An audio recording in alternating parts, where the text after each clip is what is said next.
For most people, God is, almighty, all powerful, omniscient, and he could, for the believers, strike me down anytime, take away anything that I have, and life itself could take away. A very fearful sense of God. Is that really the way to look at God and our connection and our relationship with Him? Let's get a little thought over here, and then on the flip side, we'll speak more about it.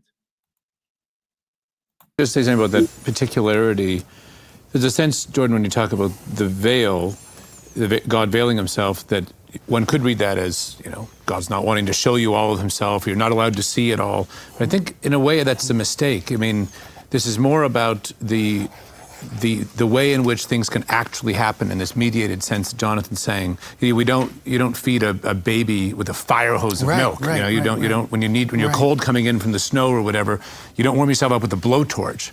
You don't teach a calculus to a 2-year-old. And I think this is related to what I see as the profound tenderness in this passage. There's something so beautiful, and it shall come to pass while my glory passes by, thou put thee in the cleft or cleft of the rock, and a pass by thee. And there's that sense of the almighty, sovereign, sort of infinite that could destroy you in a flash, making himself such that you can hear and see.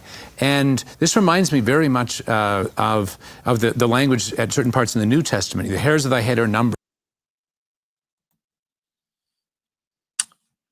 So interesting that you can hear and see. How do you hear and see the infinite almighty? How's that?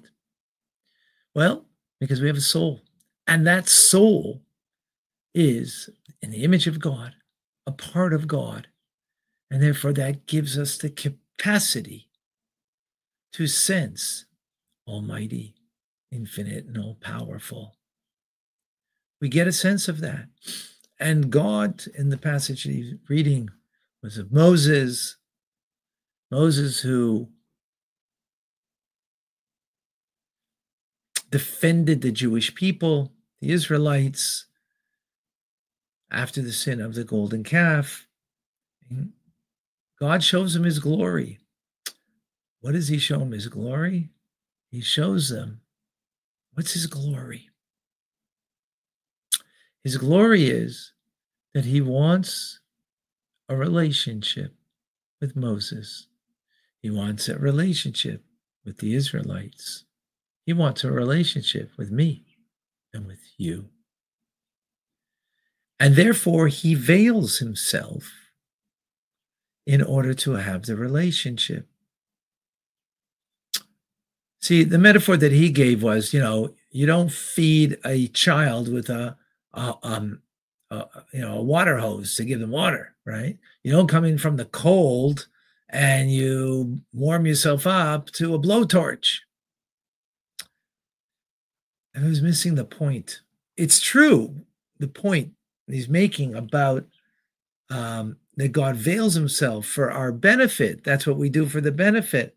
But it's much more profound.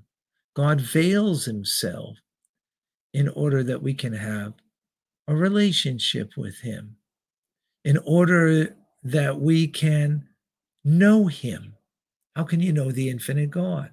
Well, what God did, he took his infinite wisdom and he put it into finite words called the Torah. Actually, what they were referencing to the Torah, the 5 books of Moses. God took his infinite wisdom and put it in there and put it into words that we can understand and we can appreciate, because through that we get to know what he wants from us. From that, we know what makes him vulnerable.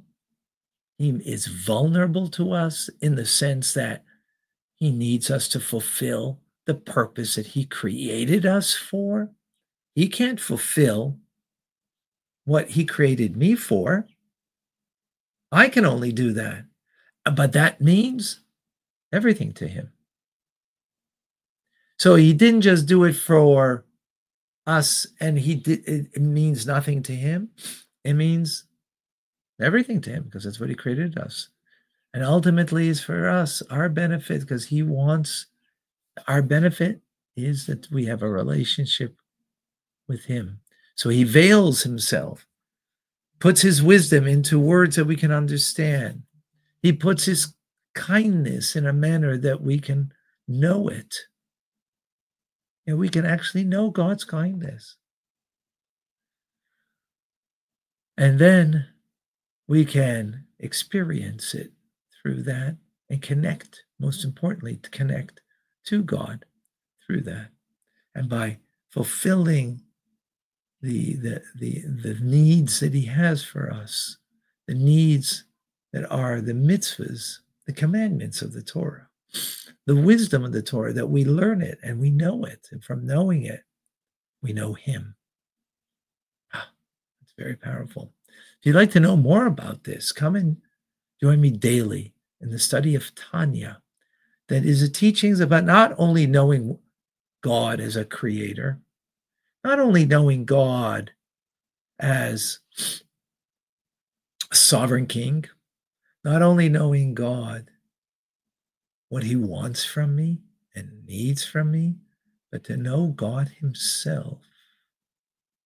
He veils himself in a way that he allows us to know him so we can have a deep, profound relationship with him. Every day, Mondays through Fridays, 9:30 a.m. Eastern Standard Time, right here on YouTube, Tanya Rabbi, or many other platforms. You can join me.